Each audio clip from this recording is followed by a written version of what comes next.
Bonjour à toutes et à tous et bienvenue dans Focus Startup, la rubrique de notre média vidéo L'œil de la santé qui parle des actualités, des innovations et bien sûr des levées de fonds des acteurs de la santé et de health tech.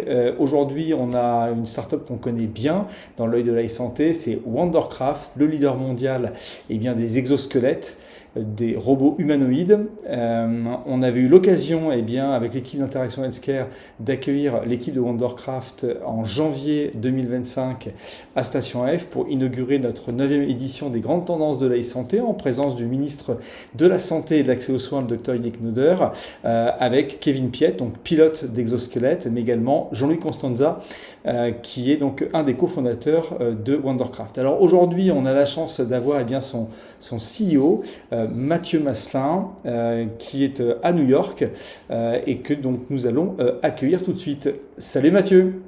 Salut, Léon. Tu vas bien? Ça va et toi?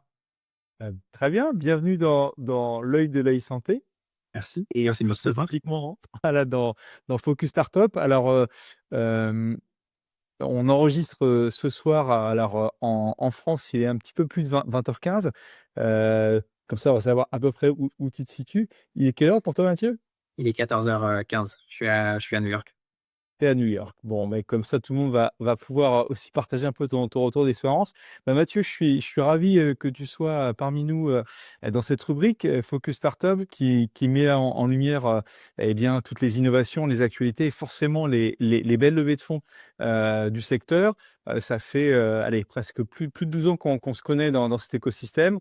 On s'est vu aussi aux États-Unis, mais pas à New York, mais plutôt au CES de Las Vegas, avec pas mal d'entrepreneurs à l'époque.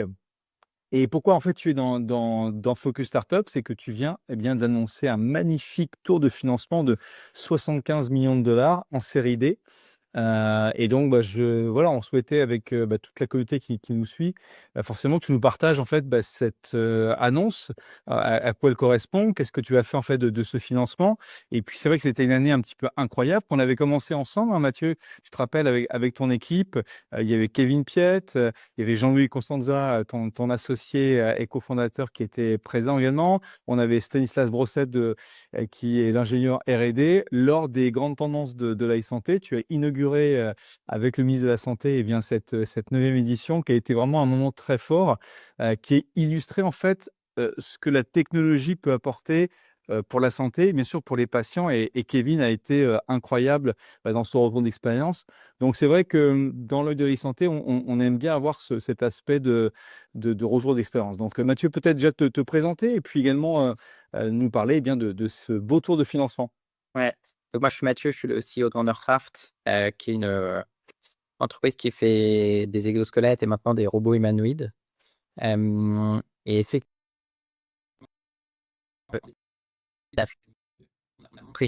notre prochain produit qui est Eve, qui est un exosquelette personnel à usage à domicile, qui a effectivement été démontré par Kevin. Et aujourd'hui, on annonce ce nouveau tour de financement qui a pour but d'amener sur le marché ce produit, hein, qu'on a été capable de montrer. Maintenant, il faut aller à l'étape suivante, il faut le mettre dans les mains, entre les mains, peut-être autour des gens, des utilisateurs, pour, pour ceux que ça intéresse d'avoir une autre option pour marcher, qui puissent le faire. Donc c'est pour ça qu'on a sécurisé ces financements. C'est pour pouvoir faire le lancement commercial de Eve sur 2 marchés principaux. Les États-Unis, qui sont un marché extrêmement porteur pour nous, puisque les autorités de santé Medicare ont, hem, validé le remboursement des exosquelettes pour les particuliers. C'est-à-dire qu'aujourd'hui, n'importe quel particulier qui obtient une prescription de son médecin pour utiliser un exosquelette à domicile peut se faire financer un exosquelette.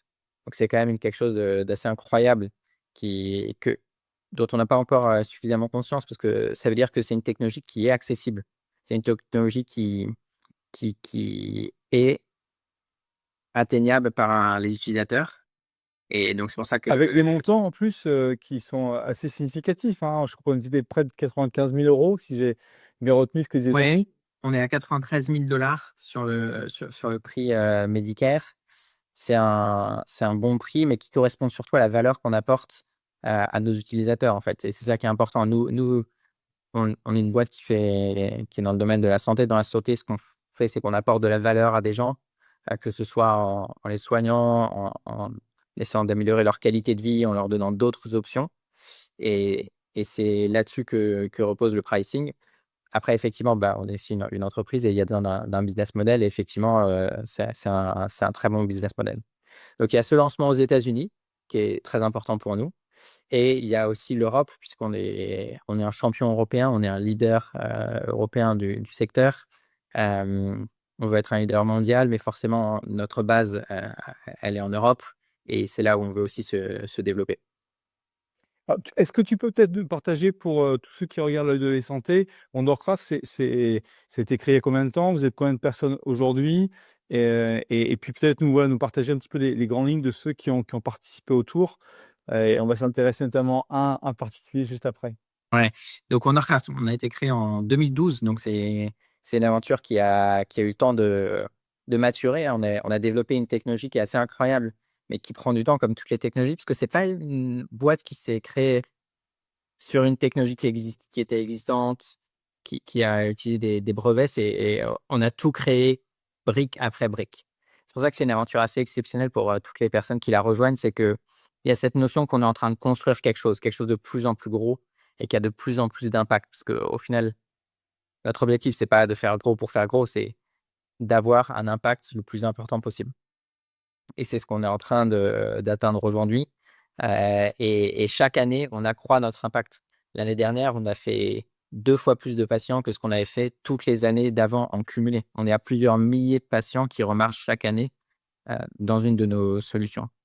Hem et donc effectivement, ce tour, il est mené par un acteur très intéressant puisqu'il s'agit de Renault Group, constructeur automobile qui est dans les médias actuellement, qui s'est intéressé de très près à la technologie qu'on avait créée, puisque eux, ils regardent les robots de nouvelle génération, ce qu'ils appellent le robot de nouvelle génération. Donc, pour faire simple, les robots humanoïdes qui marchent sur des jambes. Et ils ont vu que notre techno était probablement une des plus avancées, tout en étant une des plus matures d'un point de vue industriel. C'est-à-dire que c'est une technologie qui a été développée pour des patients, pour des personnes qui peuvent avoir des fragilités physiques. Donc, il faut que ce soit une technologie qui soit extrêmement, extrêmement safe. Et là-dessus, je pense qu'on est dans une position de leadership mondial et ça les a beaucoup intéressés. Et nous, en retour, ce qui nous a intéressés, c'était 2 aspects. C'est que Renault, c'est un acteur industriel énorme et dans notre cas, on a un produit industriel qu'il va falloir industrialiser, qu'il va falloir produire dans des quantités très importantes et pouvoir nous appuyer sur leur expertise industrielle. C'est extrêmement ça a beaucoup de valeur pour nous, puisque ça veut dire qu'on n'a pas forcément besoin de tout réinventer. On peut justement utiliser ce partenariat et dans cette levée, il y a une dimension investissement. Ils investissent, un montant significatif dans l'entreprise, mais il y a aussi un partenariat industriel où justement, on va pouvoir s'appuyer sur les forces, mutuelles des uns et des autres. Il y a un autre aspect qui est aussi très intéressant, qui est qu'on s'est associé pour le développement d'un robot humanoïde, cette fois à destination de l'industrie, pour réaliser, pour commencer, des tâches pénibles, difficiles dans les usines, dans tout ce qui concerne le manufacturing. Les Et fameux Kelvin 40, c'est ça, hein, que c'est vous ça, utilisez? c'est Kelvin 40. Et juste Mathieu, 40, c'est 40 jours en fait de développement. Enfin, moi, que j'ai lu tous les documents que tu m'as envoyés pour préparer l'interview. Enfin, juste 40 jours, ça montre quand même l'incroyable capacité de Wondercraft voilà, depuis presque 13 ans maintenant, de savoir construire en fait un robot dans un délai hyper court. Enfin, est-ce que tu peux nous expliquer voilà, comment vous avez réussi ce challenge de le faire en si peu de temps? Et je vais te raconter une petite histoire. Il y a quelqu'un qui a rejoint la boîte il y a pas si longtemps que ça, à l'échelle de la boîte, ça fait quand même 1 ou 2 ans. Et en voyant ce qui a été fait pendant ces 40 jours, qui a dit: «Waouh, on est vraiment, vraiment bon à construire des choses». Mmh. Et j'étais, même si je devrais pas parce que c'est pas moi, mais j'étais vraiment très fier de notre équipe parce que c'est vrai qu'on a mis 40 jours à sortir ce produit. Et il y a plusieurs raisons pour lesquelles c'est allé si vite. La première, elle est structurelle, c'est que ça fait 12 ans qu'on construit des robots humanoïdes. Nos exosquelettes, sont des robots humanoïdes qui portent une personne. Et c'est pas anodin, parce qu'un être humain, ça fait n'importe quoi entre 50 et 100 kilos. Donc, c'est une charge très importante. Et donc, nos exosquelettes sont des robots humanoïdes qui embarquent le poids le plus important de tous les robots humanoïdes qui existent sur le marché. Et ça, c'est quelque chose que Renault a très bien vu et qui a fait qu'on s'est senti confiant dans notre capacité à développer quelque chose avec eux. Quand on a commencé les discussions, on leur a donné une timeline qui était de 12 mois. Au final, on a mis 1 mois et demi. Donc, c'est vrai que c'est allé au-delà de nos espérances. On était très confiants qu'avec la technologie qu'on avait développée, il y avait énormément de reuse, de réutilisation de ce qui avait déjà été fait. C'est allé au-delà de nos attentes puisque, effectivement, en 40 jours, on a eu quelque chose qui est déjà capable de faire ce qu'on voit dans les vidéos. Et on ne s'arrête pas depuis. Ce qui est intéressant, c'est qu'on a pris une approche qu'on appelle approche par use case. C'est-à-dire qu'il y a beaucoup de robots humanoïdes qui sont développés avec une idée qu'ils vont tout faire, ce qu'on appelle en anglais general purpose. C'est un robot qui fait tout. Nous, c'est pas l'approche qu'on a prise. On pense que c'est plus important d'aller vers des tâches qui sont bien spécifiées, où on sait qu'on crée de la valeur pour nos partenaires. Et donc, on a dit, OK, on va commencer par un use case qui est très clair. En l'occurrence, ce qu'on voit dans la vidéo, c'est porter des boîtes. Il y a beaucoup de gens qui ont besoin de porter des boîtes de diverses tailles et souvent des choses assez lourdes. Et on a fait ça. Et depuis, on ne s'est pas arrêté. On a ajouté un certain nombre d'autres use cases sur lesquels on va communiquer dans les prochains temps. Mais effectivement, à chaque fois, on se rend compte que c'est très rapide. C'est-à-dire que ça nous a pris 40 jours de faire le premier, ça nous a pris 10 jours de faire le second. Ouais. Donc, ça va très vite et ça crée exponentiellement de la valeur puisqu'à chaque fois qu'on rajoute un use case, c'est toute notre flotte de robots qui peut en bénéficier. Parce qu'en fait, c'est un upgrade software qu'on vient faire sur une flotte de robots. Ouais, et puis tu l'as dit, je trouve que ce qui est passionnant, par rapport à l'innovation, parce que tu sais que dans le de santé, on a plusieurs rubriques, notamment on a le zoom de l'innovation. On essaie de mettre, en avant, des innovations qui sont en train de changer le système de santé. Ce que je trouve très intéressant dans notre collaboration et je voulais avoir ton point de vue, c'est qu'en fait, il y a 3 dimensions. Il y a celle d'investisseurs que tu as évoquée, il y a celle de clients, puisque en fait, ce Kelvin, en fait, c'est pour leurs propres besoins, mais c'est aussi votre partenaire, votre fournisseur sur le côté de massification. C'est-à-dire qu'en fait, ils ont besoin de l'ingénierie et de l'expertise de Wondercraft pour créer des squelettes, et vous avez besoin, bien, de la taille industrielle, de ce côté manufacture de robots grâce à Renault. Est-ce que c'est la bonne compréhension? Ouais, ce qu'ils ont beaucoup apprécié quand ils sont venus nous voir, c'est le niveau de compétence qu'on avait en IA pour le monde physique, ce qu'on appelle Physical AI. On a eu une équipe de niveau mondial, honnêtement, sur le sujet. C'est des gens pour lesquels on est en compétition avec des Amazon, des Meta et des OpenAI, hein, concrètement, qui sont dans l'équipe, qui publient dans les meilleurs journaux. Et c'est pas évident c'est pas évident pour eux de monter une équipe de ce niveau. Et aujourd'hui, on l'a. Et c'est vrai que eux, ils ont une expertise absolument incroyable sur tout ce qui est la massification de la production. Et on sait que le marché, il est énorme, que ce soit pour les exos ou pour les robots humanoïdes. C'est des dizaines, des centaines de milliers d'unités. C'est une vraie expertise d'être capable de produire des objets complexes avec du métal, avec du plastique, avec de l'électronique euh, et au plus haut standard de sécurité. Et ça, on a trouvé ça super intéressant. Euh, La, la robotique industrielle et la santé, c'est des secteurs qui sont assez intéressants parce qu'on a des impératifs de sécurité qui sont très élevés dans les deux cas.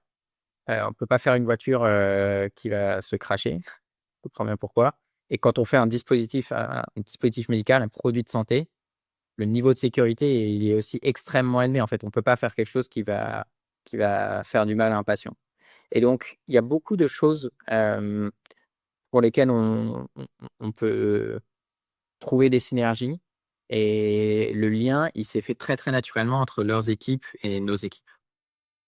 Ah, écoute, c'est passionnant et puis, c'était pas la première collaboration avec des grands groupes puisque ça, je voulais aussi, voir, bah, là, vous êtes, une medtech, une belle start-up dans le domaine de la tech et de la santé, mais vous aviez aussi une reconnaissance au CES Las Vegas, avec NVIDIA, qui est maintenant, la plus grosse, capitalisation boursière, aujourd'hui au niveau mondial. Donc c'était quoi aussi ce partenariat avec NVIDIA? En quoi c'était important? Parce que forcément, c'est une ligne de l'intelligence artificielle dans ce type de dispositif. Donc, Ouais.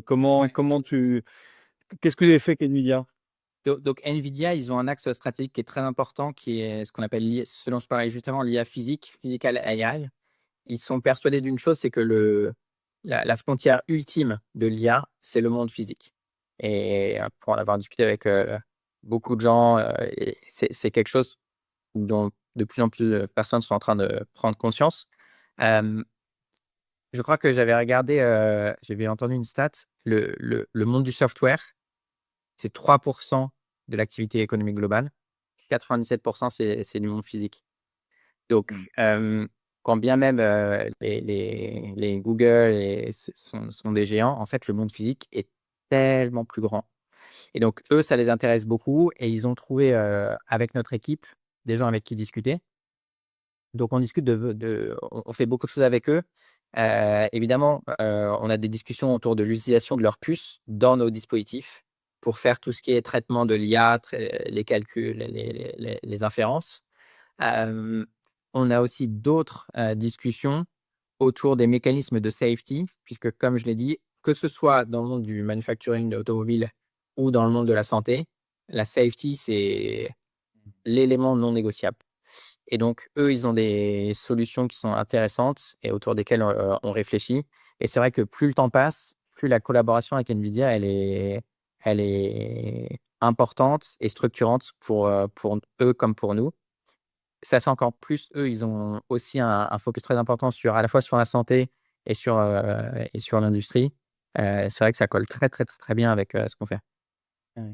Et lorsque voilà, tu m'avais envoyé avec ton équipe, le communiqué de presse, c'était marqué en fait que, bah, ce tour de financement de 75 millions de dollars, c'était pour devenir le leader mondial de l'IA robotique. Donc ma question, Mathieu, c'est, est-ce qu'au final, Wondercraft, ça va pas faire que de la santé, en fait, au final? Alors, Renault est notre premier client hors, de la santé, clairement pas le dernier. Par contre, la santé reste, au cœur de notre, ADN. Et d'ailleurs, au-delà des robots dans les usines pour faire du manufacturing, un un domaine entier qui est absolument gigantesque aussi, qui est devient de plus en plus critique, tu vas comprendre pourquoi, c'est tout le domaine de la dépendance. C'est les personnes qui sont en situation de handicap et qui ont besoin de quelqu'un pour les aider à enfiler leur chemise ou à mettre leurs vêtements. Ou c'est les personnes qui ont besoin d'aide pour, sortir du lit et qui ont besoin de quelqu'un sur qui s'appuyer.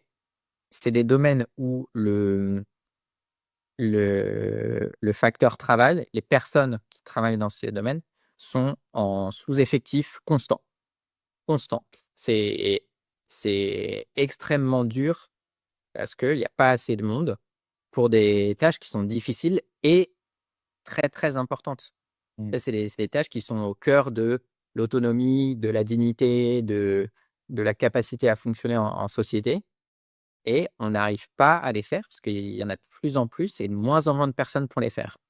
Et donc ça, c'est un domaine qu'on va regarder, et qui est pour lequel on est stratégiquement extrêmement bien positionné puisque aujourd'hui, on a plus de 100 exos qui sont déployés dans des hôpitaux, des centres de rééducation.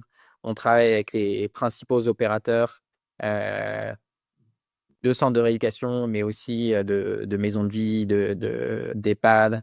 On connaît tout le monde du handicap. Donc forcément, on comprend, même si c'est jamais fini, mais on comprend un petit peu ses besoins. On va aller encore plus loin dans notre compréhension du besoin et on sait déjà avec qui parler. On comprend comment fonctionnent les modèles. Donc on est dans une position qui est absolument unique, au niveau mondial. Donc des belles perspectives de développement, donc ouais, ça tombe bien, parce que c'était la question suivante. Forcément avec ce tour de financement de 75 millions de dollars, donc je crois que ça fait à peu près 65 millions d'euros. C'est quoi la le entre guillemets «les challenges» pour Wondercraft en 2025 et certainement dans les années à venir? Quelle va être l'affectation en fait de cette levée de fonds? Donc, un des gros challenges, c'est le lancement commercial de Eve, notre exosquelette à domicile. Ça va être une énorme partie du focus de Wondercraft, pour être clair, hein. C'est là où on a prévu de faire une croissance très, très rapide de nos revenus, de nos utilisateurs. On sait que le marché est là. On sait qu'aux États-Unis, il y a le financement. Donc, c'est beaucoup d'exécution et beaucoup de focus de toute la boîte. Ça va aussi être le développement des capacités de Calvin 40, puisque comme je disais, on rajoute des use cases, on rajoute des use cases. Depuis l'annonce de la levée, on a eu des dizaines d'acteurs industriels qui sont venus nous voir, qui nous ont dit: «Mais attendez, moi, j'en ai besoin pour ça, ça, ça, ça, ça et ça». Et donc, il va falloir qu'on sélectionne les partenaires avec lesquels on veut travailler, hem et qu'on arrive à garder une cohérence importante dans notre capacité à développer des solutions robotiques qui servent à la fois le domaine de la santé, à la fois le domaine de l'industrie. Puisque ce que j'expliquais, c'est qu'il y a une synergie technologique énorme entre les 2 produits. Il faut qu'on la garde et il y a toujours la tentation de spécialiser un petit peu. Je pense que ce qui va faire la valeur de Wondercraft, c'est justement cette capacité à garder une plateforme technologique commune avec des applications diverses. Et si on arrive à faire ça, on va créer un champion européen et même mondial. Ben c'est une super ambition qui, je vais dire, allait conclure, notre, épisode puisque bon, on est sur des formats relativement courts, Mathieu, mais notre échange est passionnant et bah, tu as un exemple, voilà, très concret pour tout l'écosystème, bah, d'entreprises françaises, et notamment qui se développent aux États-Unis. Donc toi, tu es présent, depuis maintenant 2 ans et demi, je crois, c'est ça, Ouais, exactement. à New York? On va notamment se voir, je crois cet été, quand je vais passer te voir, et notamment je crois qu'à New York, vous avez installé aussi un lab en fait pour accueillir, les Plus qu'un lab, n'importe c'est ce qu'on appelle un centre de marche. Donc, c'est un endroit où n'importe qui veut peut nous contacter et programmer des séances de marche avec nos produits. Et on a nos exos, on a aussi d'autres dispositifs de partenaires pour aider sur d'autres parties, sur le membre supérieur, sur la cognition, sur la marche pour d'autres types de symptômes. Donc, c'est vraiment un endroit un peu unique et moi, c'est de mes fiertés parce que ce qu'on a fait, je pense, assez différemment de beaucoup de boîtes, c'est qu'on a toujours mis les utilisateurs, les personnes pour qui on développe ça au cœur de nos préoccupations, au point de les faire venir chez nous, d'essayer de passer le maximum de temps avec elles et d'essayer au maximum de voir comment on pouvait leur fournir la valeur qu'on pensait leur fournir en direct. Hem, on n'est pas un hôpital, faut que chacun reste à sa place, mais on a la capacité d'opérer nos propres dispositifs. On sait comment faire fonctionner un exosquelette. On a des kinés dans l'équipe, on a des médecins. Hem, on est capable de faire des séances de marche aux personnes pour lesquelles on a développé ces exos. Et moi, je trouve ça génial de pouvoir le faire et de voir, d'avoir des personnes qui viennent toutes les semaines, qui nous disent à quel point ça leur fait du bien, à quel point ça change des choses pour elles. Et sans que ça dispense de faire toute la partie scientifique, d'études cliniques, de quantification du bénéfice, ça permet de rendre très concret pour tous les gens qui bossent dans la boîte le sens de ce qu'elles font. Quand on voit semaine après semaine des gens qui viennent et qui ont un sourire énorme quand elles arrivent et qui nous disent: «Bah, ça a changé ça, je me sens mieux, j'arrive mieux à me lever de mon lit». Mon père qui m'aide, qui est mon aidant à domicile, il a moins mal au dos parce que c'est beaucoup moins difficile pour lui de me lever. Je dors mieux la nuit, j'ai moins de enfin, c'est beaucoup de choses qu'on entend et qu'on voit au premier plan et je pense qu'en tant qu'être humain, on a besoin de voir, de sentir les choses et c'est ça que ça permet.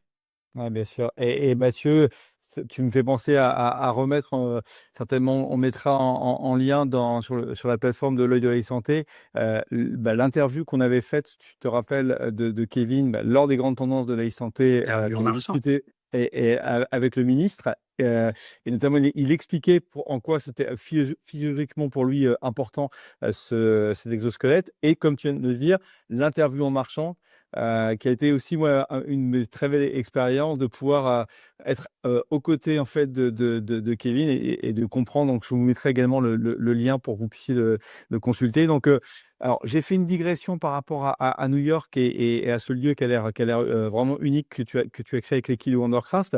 Est-ce que tu peux partager, voilà, pourquoi en fait tu t'es installé aux États-Unis et qu'est-ce que tu vois en termes de différence entre peut-être l'écosystème que tu connais en France, en Europe? En quoi c'était important pour Wondercraft que tu t'installes là-bas? Alors forcément, les États-Unis, c'est une des zones qui dépense le plus pour sa santé. C'est donc c'est un marché gigantesque et le niveau de vie est significativement plus élevé et en pourcentage de leurs, ressources, ils dépensent plus pour la santé.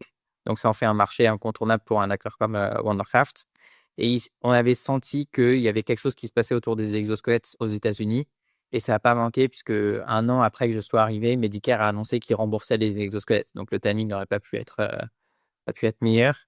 Hem, c'est aussi un endroit qui est très différent en termes de, positionnement vis-à-vis du risque et de volonté de faire les choses. Hem, on sent que c'est une culture qui veut très fort les choses et ils sont prêts à f comment dire? À faire ce qu'il faut pour faire advenir ce dont ils ont envie. Parfois ça marche, parfois ça marche pas, et c'est vrai que ça fait des succès retentissants et des échecs qui sont aussi à la mesure du retentissement parfois. Mais c'est vrai que c'est une culture qui va plus être dans l'adoption de l'innovation, dans essayer de faire des choses, là où on a un esprit très cartésien en France. Donc on va plus être dans l'analyse, dans parfois dans la critique, la rationalité, là où les Américains, sont pas mal dans l'action, dans l'émotion un peu parfois, avec les ouais. OK. Et ton choix plus personnel, en fait, de t'installer là-bas, parce que qu'il y a plein de théories. On dit souvent, voilà, il faut que, le CEO, comme toi ou un des cofondateurs, s'installe. D'autres disent au contraire, non, les boîtes maintenant doivent être, internationales et il faut pas s'installer dans chaque pays. C'est quoi ta vision là-dessus? Alors, sans aucun doute, sans aucun doute, si on veut réussir aux États-Unis, en tant que boîte française, il faut que un des founders et je pense le CEO soit aux États-Unis. Ouais. Les Américains, encore plus aujourd'hui que peut-être il y a 5 ans, hein, mais même il y a 5 ans, n'en ont rien à faire de ce qui se passe en Europe. C'est ça n'existe presque pas pour eux et si on n'est pas chez eux, sur place, je pense que les chances de succès sont divisées par 10 très honnêtement. Je dis pas que ça arrive jamais, mais si on n'est pas sur place, c'est ils prêtent pas attention. Ils s'en fichent. C'est comme si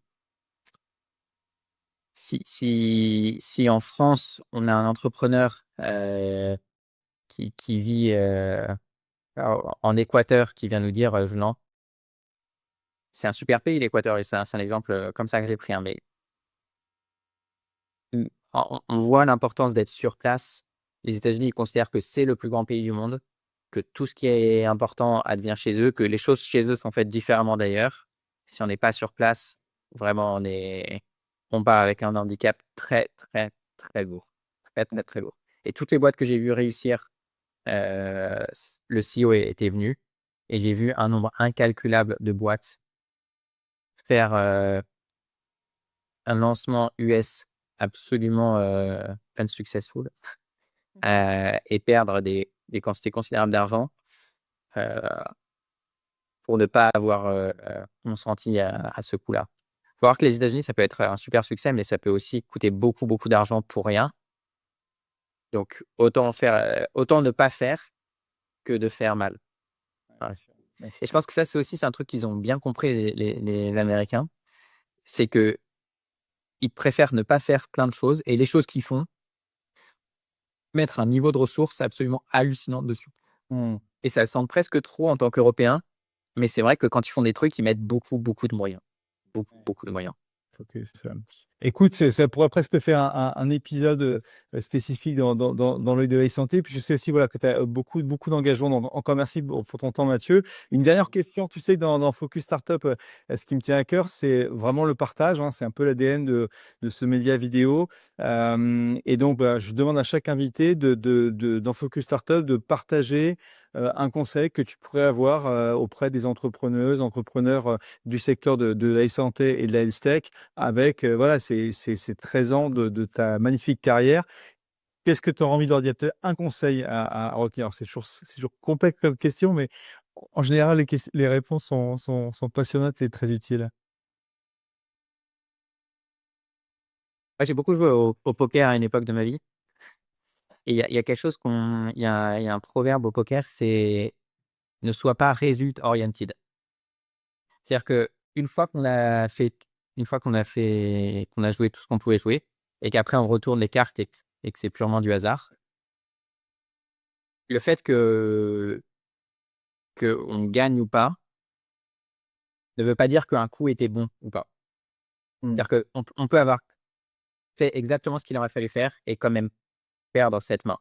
Parce que si on fait tapis avec paire d'as et que la personne en face, elle paye avec, un 7 et un 2, mais et sa main gagne, ça ne veut pas dire qu'on a mal joué. Ça veut dire qu'il faut refaire ça encore et encore et que sur le long terme, oui, c'est la bonne stratégie et c'est ça qu'il faut faire. Et je pense que dans l'entrepreneuriat, il y a beaucoup d'aléas. Heu Vladimir Poutine peut déclarer la guerre à l'Ukraine et ça change tout, et on n'a absolument aucun contrôle là-dessus. Ce qui est important, c'est de prendre la bonne décision et de se détacher un tout petit peu du résultat court terme aussi. Je pense qu'en tant qu'être humain et aussi en tant qu'entrepreneur, on réagit beaucoup aux résultats court terme, que ce soit dans nos décisions, dans nos interactions avec les êtres humains.